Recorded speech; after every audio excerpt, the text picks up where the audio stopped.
Hello guys, मैं हूं धर्मेंद्र और आप देख रहे हैं बेस्ट ऑफ लाइफ का यूट्यूब चैनल। दोस्तों, आज हम बात करेंगे श्रीमद् भागवत गीता के उन अनमोल उपदेशों के बारे में जो आपकी ज़िंदगी के दशा और दिशा दोनों को बदल देंगे। जी हाँ, मैं दावे के साथ कह सकता हूँ, यदि इन उपदेशों को आपने अंत तक वीडियो में सुन लिया तो निश्चित तौर पे आप अपने जीवन में एक नई मुकाम पाएंगे और अब आपके जीवन की दशा भी बदल जाएगी। तो जी हाँ, आज हम उन्हीं श्रीमद् भागवत गीता के 11 अनमोल उपदेशों की बात करेंगे जो आपके जीवन की दशा और दिशा को परिवर्तित कर देंगे। तो जी हाँ, चलिए वीडियो शुरू करता हूँ। श्रीमद् भागवत गीता के पास आपके हर प्रश्नों का उत्तर है। चाहे आपकी कोई भी परेशानी हो, कोई भी इच्छा हो, भागवत गीता आपके हर प्रश्नों का उत्तर देती है, हर समस्या का समाधान देती है। चाहे वह समस्या शरीर की हो, मन की हो या धन की हो या आपके रिश्तों की हो, आपके हर समस्या का समाधान श्रीमद् भागवत गीता में मिलेगा। आज हम उसी श्रीमद् भागवत गीता के ऐसे 11 अनमोल उपदेशों की चर्चा करेंगे और आपको बताएंगे जो आपकी पूरी जिंदगी को बदल देंगे और एक नई दिशा देंगे। आप इन बातों को और इस वीडियो के अंत तक सुनेंगे तो जो भी आपकी इच्छा होगी या जो कोई भी आपकी समस्या होगी, उन हर समस्याओं का हल आपको इस वीडियो में मिलेगा। इसलिए इस वीडियो को अंत तक देखिए। आप निश्चित तौर पर यह मान लेंगे कि यह वीडियो हमारे जीवन के लिए वास्तव में बहुत ही कारगर है। तो चलिए बिना देर किए उन 11 अनमोल उपदेशों की बात करते हैं। नंबर 1, श्रीमद् भागवत गीता का सबसे पहला उपदेश यही है कि कोई भी अगर आपका है या कोई आपसे आपका बड़ा है तो उसको अपने प्रति गलत व्यवहार बेवजह कभी भी सहन नहीं करना चाहिए। ये गीता का उपदेश हमारे जिंदगी से भी जुड़ा है। हम भी अपने मन की तकलीफों को जिंदगी भर यह सोचकर सहते रहते हैं कि ये अपना है, ये तो मेरा बड़ा है, ये मेरा रिश्तेदार है।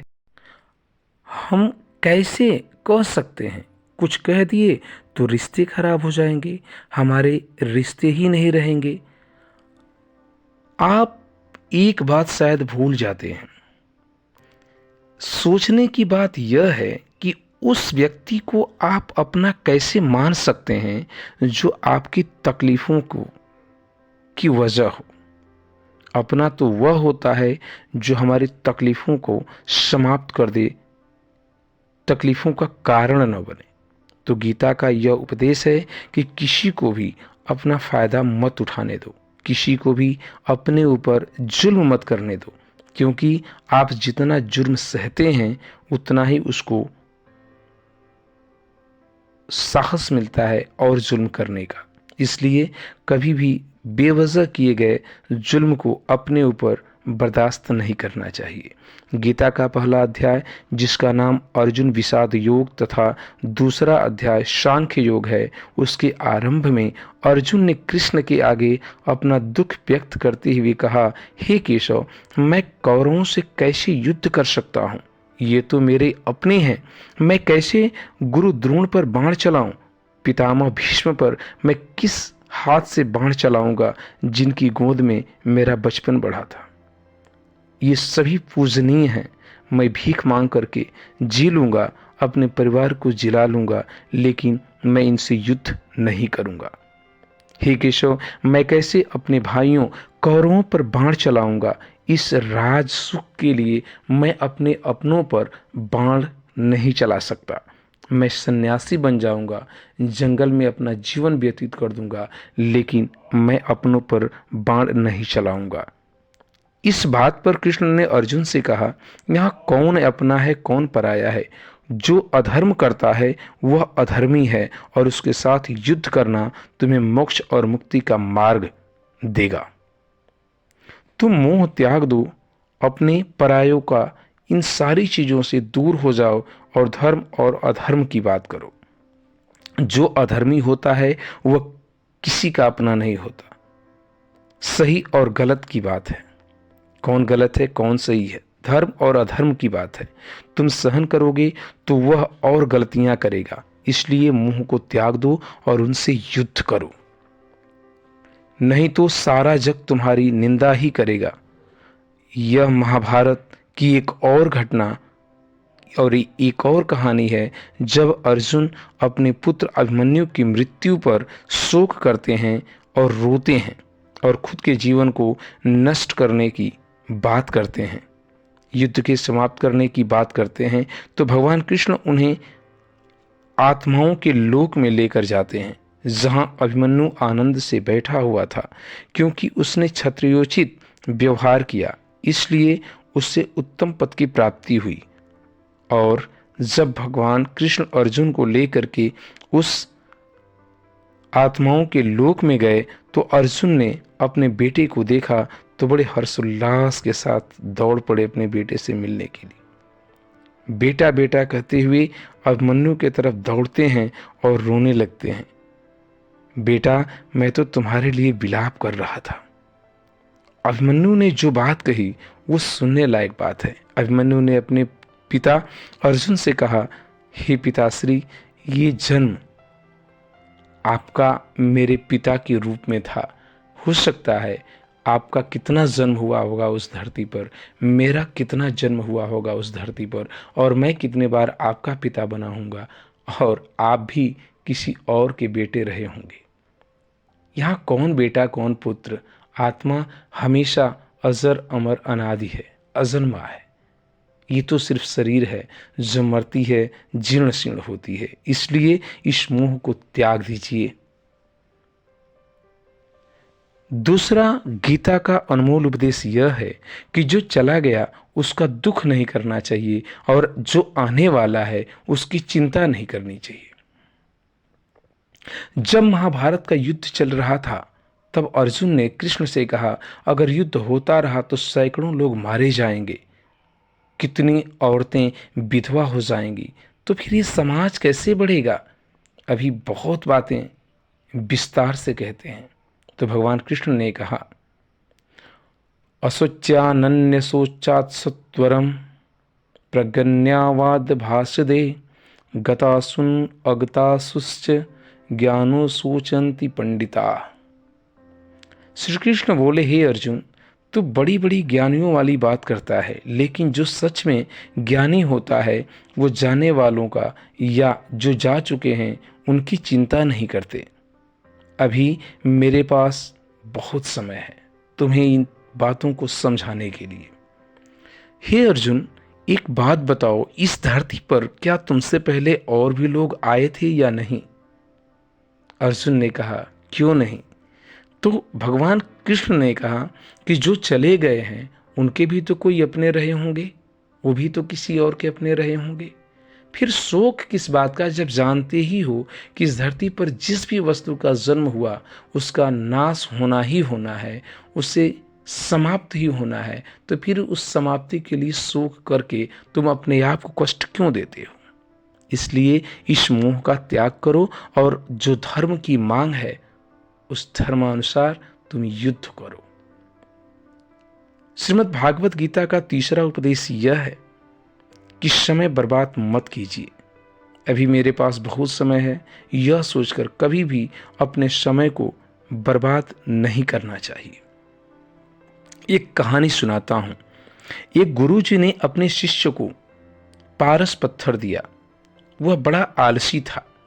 अपने शिष्य के आलसीपन को दूर करने की योजना से उस गुरु ने अपने शिष्य को एक पारस पत्थर दिया, जिस पारस पत्थर की गुणवत्ता यह थी कि वह जिस लोहे को स्पर्श करा दे तो वह लोहा सोना बन जाता था।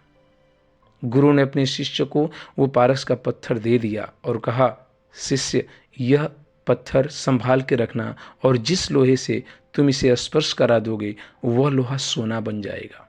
मैं इस पारस पत्थर को तुम्हें 1 महीने के लिए सौंपता हूं, फिर 1 महीने बाद मैं तुमसे इस पारस पत्थर को वापस ले लूंगा। दिन बीतता गया, गुरुजी उस पत्थर को दे करके चले गए। जो आलसी शिष्य था वह इतना आलसी था कि उस पारस पत्थर के पास में होने के बावजूद भी वह कुछ करता नहीं था। एक दिन उसके मन में आया कि क्यों न इस पारस पत्थर से मैं बहुत सारा लोहा खरीद करके और सोना बना लूं। मैं धनवान हो जाऊंगा, मेरे पास धन हो जाएगा, समृद्धशाली हो जाऊंगा। तो यह सोचकर वह बाजार में गया। फिर उस शिष्य ने एक लोहे की दुकान पर जाकर के दुकानदार से पूछा, भाई साहब ये लोहे की क्या कीमत है?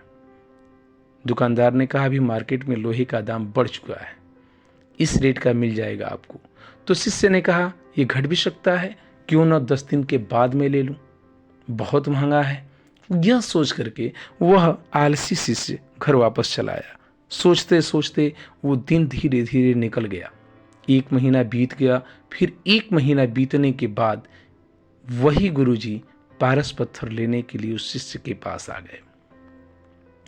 गुरु ने कहा, हे शिष्य, उस पारस पत्थर को मेरे पास लाओ और मुझे दे दो। शिष्य ने कहा, हे गुरु, मैंने तो उस पारस पत्थर से अभी एक भी लोहे को स्पर्श करके सोना नहीं बनाया, मैंने तो उसका कोई लाभ ही नहीं लिया। तो गुरु ने कहा, यह तुम्हारी अपनी आलस्यता की देन है।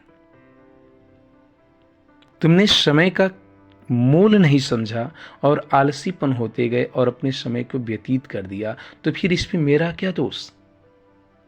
इसलिए श्रीमद् भागवत गीता का एक तीसरा उपदेश हमें यह शिक्षा देता है कि कोई भी कार्य जो अच्छा हो, जिसे सुनियोजित तरीके से आपको लगे कि यह समाज के लिए, हमारे लिए हितकारी है, उसे तुरंत करिए।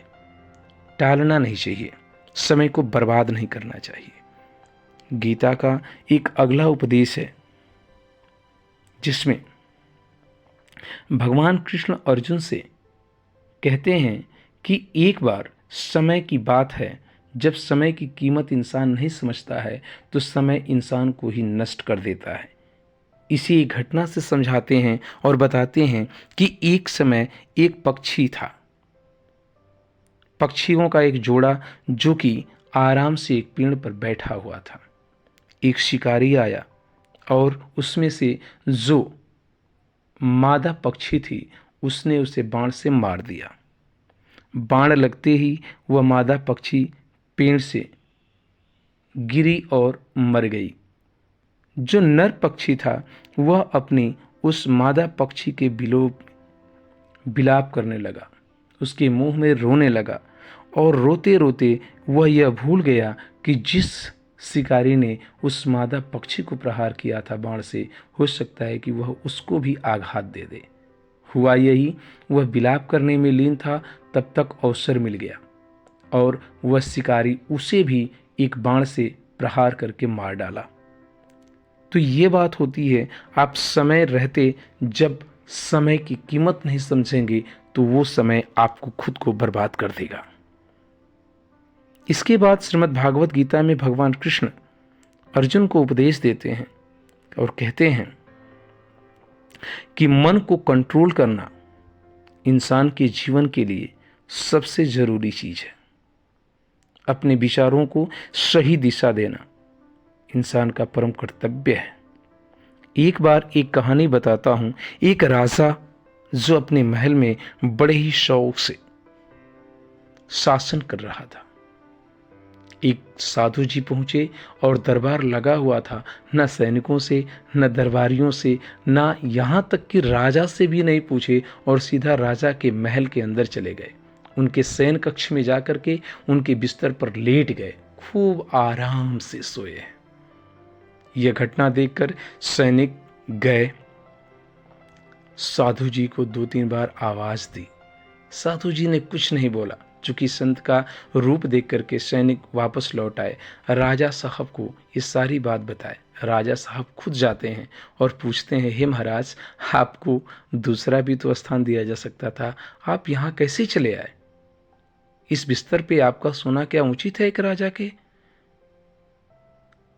तो यह बात सुन करके वह संत जो है राजा से बोले, हे राजन, ये बात बताओ, क्या तुम इस जगह पे, जिस सिंहासन पे बैठे हो, कितने वर्षों से बैठे हो अपने जीवन काल में?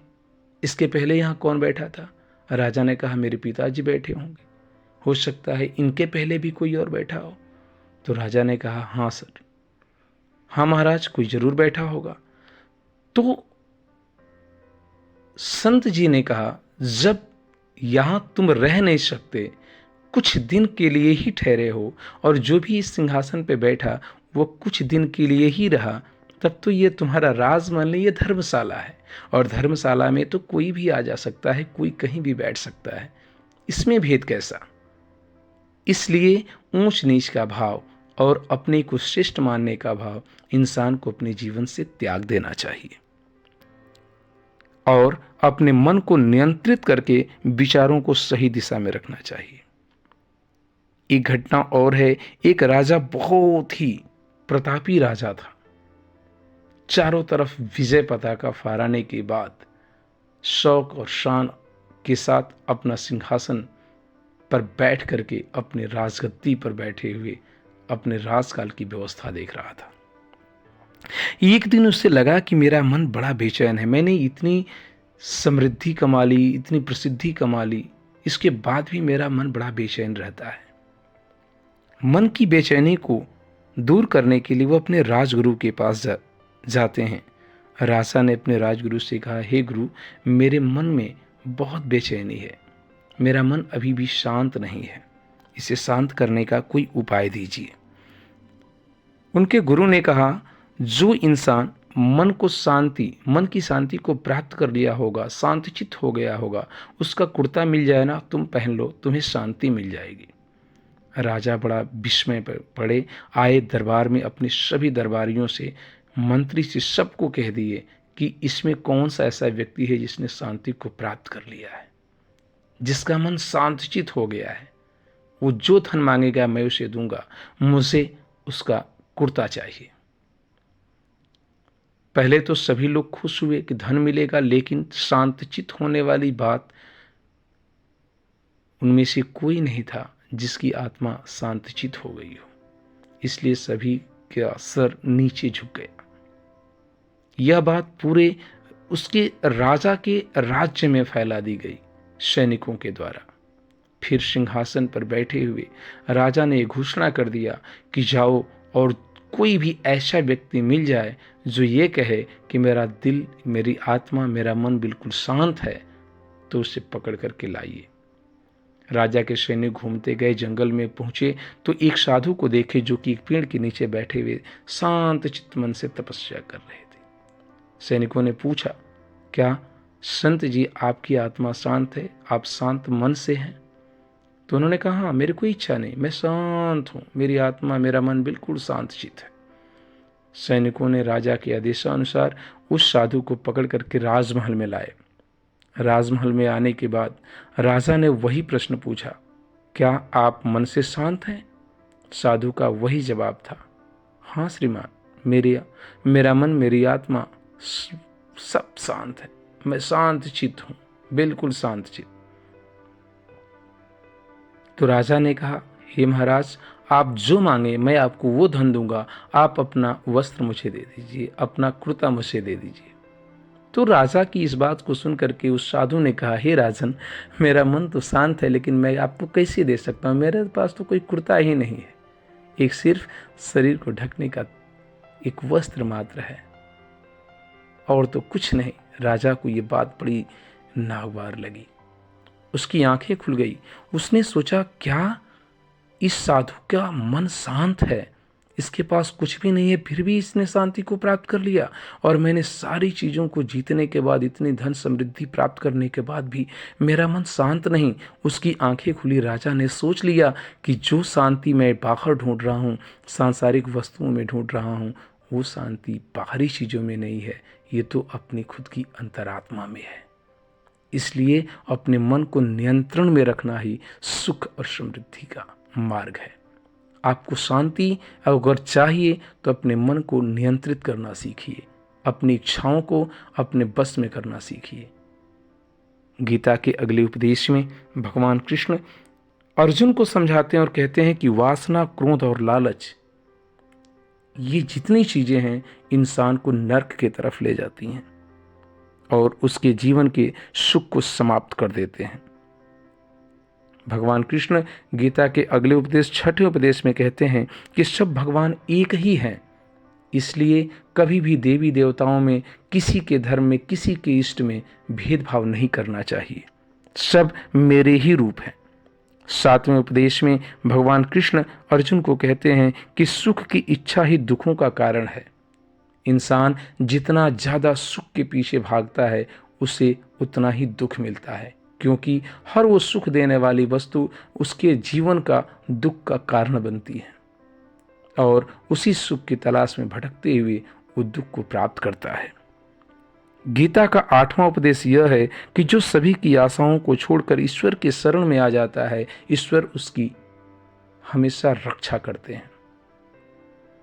जब इंसान सारी चीज़ों को छोड़ करके ईश्वर के शरण में जाता है तो भगवान उसके हर कदम पर रक्षा करते हैं और उसको वो हर चीज़ प्राप्त कराते हैं जिसकी वो इच्छा रखता है। गीता का अगला उपदेश है, हमारा कुछ भी नहीं है। जो कुछ भी संसार में इंसान आता है तो जो कुछ भी वो प्राप्त करता है इसी संसार से प्राप्त करता है, जो कुछ भी देता है इसी संसार को देता है। गीता का 10वां उपदेश यह है कि किसी को भी हद से ज़्यादा मोह नहीं करना चाहिए। मोह इंसान के जीवन का सबसे बड़ा दुख का कारण होता है। जिस इंसान के अंदर मोह होता है तो उससे जब वो मुक्त होता है, जब वो चीज़ उससे दूर होती है तो उसे उतना ही कष्ट देती है। और गीता का 11वां उपदेश यह है कि इस दुनिया में अगर आए हो तो दुख तो मिलेगा ही, इसलिए दुख से कभी घबराना नहीं है। जैसे यह संसार को एक भगवान कृष्ण ने नाम दिया कि यह दुखालय है, ठीक वैसे ही जैसे औषधालय में औषधि मिलती है, पुस्तकालय में पुस्तकें मिलती है, वैसे ही ये संसार दुखालय है और यहाँ सिर्फ दुख ही दुख है। इसलिए दुख की अनुभूति से घबराना नहीं चाहिए, बल्कि उसका शांत चित होकर के सामना करना चाहिए और भगवान के स्मरण में ध्यान से उसको सहन करना चाहिए, क्योंकि उस दुख का भी अंत होगा। रात है तो सुबह होगी, दुख है तो सुख आएगा। ये दुख ही आने वाले सुख का संकेत होता है। बस दोस्तों, ये उपदेश गीता के 11 उपदेश जो मैंने आपको बताए आपके जीवन को एक नई दिशा देंगे। वीडियो अच्छी लगी हो तो लाइक करें और इसे दोस्तों में शेयर करें। यदि चैनल पर आप पहली बार आए हों तो प्लीज़ चैनल को सब्सक्राइब कर लें और आपको ये वीडियो कैसी लगी कमेंट बॉक्स में अपनी कमेंट जरूर दें। आपका कमेंट हमारे लिए एक मार्गदर्शन का काम करता है कि हमें एक नया मोटिवेशन मिलता है कि हम और ज़्यादा किस तरीके की वीडियो अपलोड करें अपने इस चैनल पर और आपकी मदद कर सकें। दोस्तों, यदि आप इस वीडियो में अंत तक बने हैं तो इस वीडियो का क्या परिणाम निकलता है, आपके जीवन को क्या इफेक्ट देता है, उसे जरूर लिखिए कमेंट बॉक्स में। God bless you.